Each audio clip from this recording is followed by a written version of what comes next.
Oh well, so anyway, We'll be right back with Judge Joe Brown. he's not teaching me nothing. I started school in the fall. I have a full-time job. I'm suffering just the same, but Suffering? whatever. I put Why this should much you money suffer into because it. you I bailed paid the for boyfriend everything. out This relationship. and Every you time went we to go to lead? movies, You talking every time about? you wanted to Wait, eat, you every time you talking? needed gas, every time you need anything, don't come to me talking about And your stuff. mouth running over too. Somebody needs to teach you how to close it. Like 5 minutes. We're back with Judge Joe Brown. The defendant in this case tried to explain she supported the plaintiff while they were dating and definitely wanted to make clear her displeasure with the cheating allegation. She says the plaintiff was unfaithful first, and pictures of naked women on his phone prove it. Now, he's supposed to be bad. He's trying to teach you. Trying to teach me what? Yeah. He's not teaching me nothing. I started school in the fall. I have a full-time job. I'm suffering just the same, but Suffering? whatever. I put Why this should much you money suffer into because it. you I bailed paid the for boyfriend out everything. and you went to lead? You talking Every time you about? wanted to Wait, eat, you every time you talking? needed gas, every time you need anything, don't come to me talking about stuff. And your mouth running over too. Somebody needs to teach you how to close it. Like 5 minutes. Let me just put it this way. This is not the movie Made in Manhattan and you ain't J-Lo. So, I'm looking at this young man. I'm going to give you $4,323. I think you proved all that by your documentation. Thank you, Judge Joe. And your court costs. The defendant's attitude was so repellent that by the time she started her version, it was hard to root for her. She made a great case for the plaintiff, though she'll pay.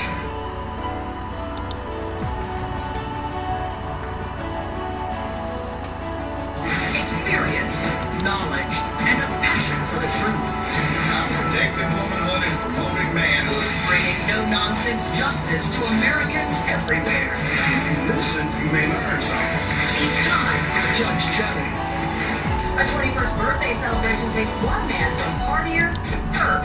College students have been tallied suing her former boyfriend for vandalism to her car. Defendant Mark Carrier says he was drunk at the time and is not certain he did it. Now, here's Judge Joe Brown. Madam Plaintiff, you allege that the defendant, who had at one time, prior to the occasion of the events complained of, had been your boyfriend, is responsible for vandalizing your motor vehicle. Yes, sir, that's correct. The mischief was unsolved as to the perpetrator for almost a year when you discovered or received information that the defendant had been involved. You confronted him along with your witness at a bar, and he signed basically an admission and a promise to pay for the damages. Yes, sir, that's correct. You say you were drunk on the night this was supposed to have occurred, and you don't recall it, and you were drunk a year later on the event of the purported written confession and admission to the event, so you don't admit to anything because you don't remember that either. No. I'm not gonna lie. Drinking at a bar. I mean, why would you confront somebody at a bar anyway? They're not gonna be in the right state of mind. I was. I wasn't. It's not just a bar, it's a pool hall also. A lot of people go there to play darts and everything. You're 22.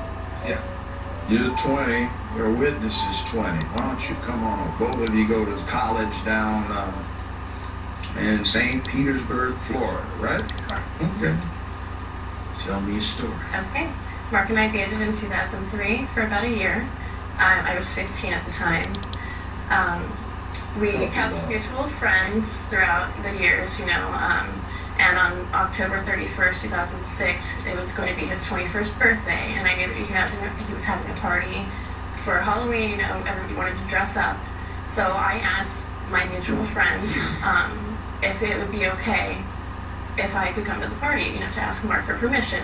He said it's okay, so I attended. I drove my new car. I had just gotten my first car for graduating high school, the 2004 Kia Rio, and I drove it there, stayed a few hours, went home. In the morning, I went out to my car, and I saw that the words were keyed into my trunk and into my bumper. So I called my insurance company. My deductible was $500. At the time, I didn't have money to pay for it, of course, out of pocket. So I drove around for almost 2 years with those words keyed into my car. Had to go to college. You know, it wasn't a pleasant thing to have. I suppose that was quite embarrassing. It was. Oh my, so what led you to the defendant as the suspect? Our mutual friend, the one that I had asked to invite me to the party for permission, her boyfriend is his friend, and just the word got out that he was the one that keyed my car that night. So that night that I saw him at the pool hall about a year after the incident, I confronted him and I said, hey, you know, did you key my car? And he said, yeah, I did. So I explained that it was $1,000 worth of damage because they would have to take off the emblem and take off the bumper to repaint it. So I kindly asked him to sign a paper, an agreement for $500 because that's what I would have to pay out of pocket. He willingly signed it. Kristen was there with me at the counter where we signed the paper and the agreement. I have it right here. Pass everything.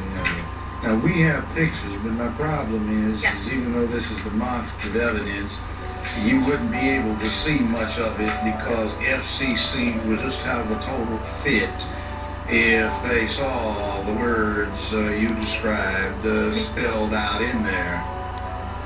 What I've looked at them, and it appears to be quite the case. So I have a promissory note. You were there when he made this agreement. Yes, I was there when he made the agreement. Not only did I watch him sign it, as well as watch Catherine write it out, but he had also said to me verbally that he did do it, as well as other people. You signed it too? Yes, I'm signed. You heard him admit it? I heard him admit it. He had said it to my face that he had indeed keyed Kat's car. You know, and most people, if you're guilty, you're not gonna, I mean, if you're innocent, you're not gonna tell someone that you didn't do it. You don't make admissions against your pecuniary or penal interest. You know, and he was also going around to what I believe would be bragging and telling multiple people that he did it, which I don't think is something you should brag about. Ever. Didn't brag to anybody about anything like that. Are you kidding me? Are you kidding me? Oh, you can have the floor now. Let's go for it. The night in question, yes, my 21st birthday, you were not invited because somebody came up to me when I was already drunk and said, Kat is coming to the house. I was drunk to the point where... Oh, you remember that part of it. I don't remember anything after 10 p.m. Well, what?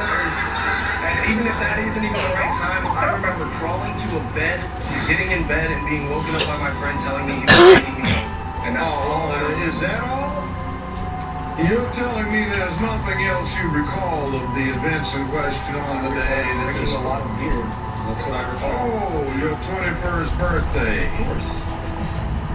We'll be right back with Judge Joe Brown. Are we a lush? No. Or just a plain drunkard?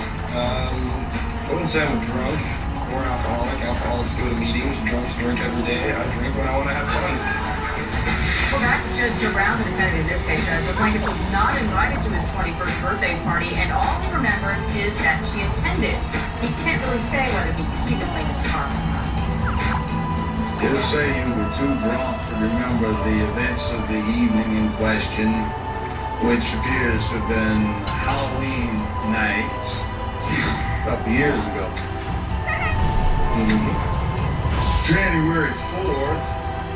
You don't remember signing that? That was a surprise to me when I looked at the subpoena when I first got the subpoena. Oh, you were full of it that evening in a bar. Yeah, it's a bar. I drink pitchers, you know. Pitchers of beer, okay? And it's the 4th of January, still celebrating the 1st? Of course. You celebrate for a week after. Oh, you do? A couple of my friends do. Are we a lush? No. Or just a plain drunkard? I wouldn't say I'm a drunk or an alcoholic. Alcoholics go to meetings. Drunks drink every day. I drink when I want to have fun. She's a college student matriculating appropriately. She's a college student matriculating appropriately. And you are a part-time dishwasher? No, not a part-time dishwasher.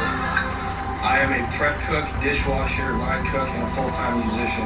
Full-time musician. How can you be a musician if in the evening on the 4th you're drunk and you're prepping and cooking. Sounds like you're just a drunk failure.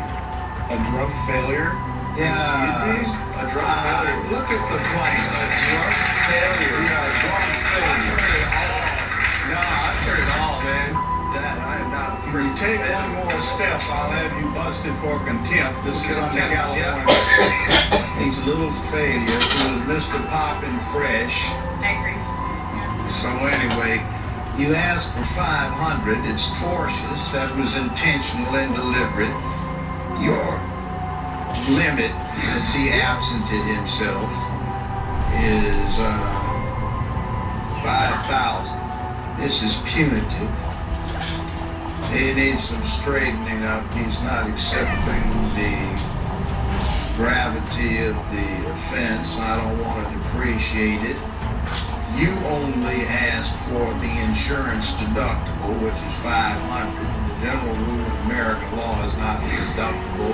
It's the full extent of what the payout would have been. I'm showing that the total payout would have been $1,200, so we will give you $1,200 in actual damages and $3,800 in punitive. Thank you so much. Thank you. Well, ladies, thank you. I like to promote manhood. He needs his promoting and protect womanhood.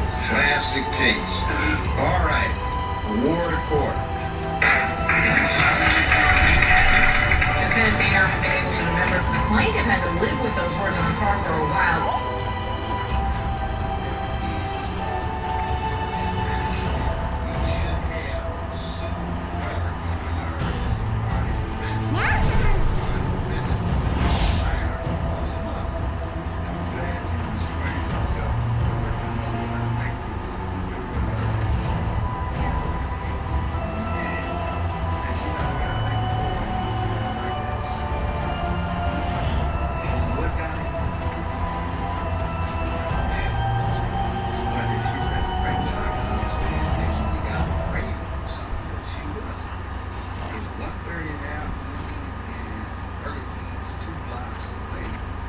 Well, maybe it's not. Maybe she got possessed. Whatever was in there, we got in the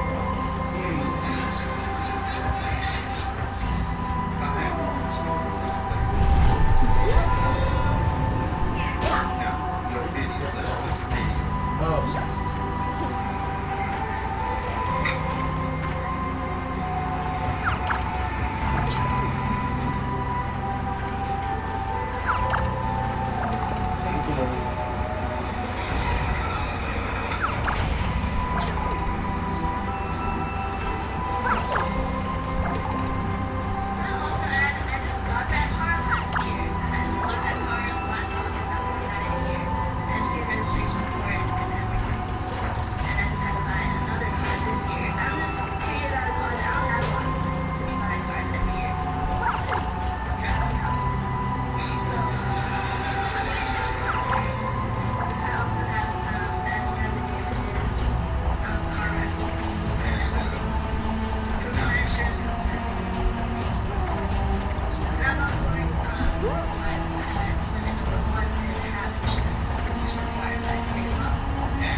Looking at you strange.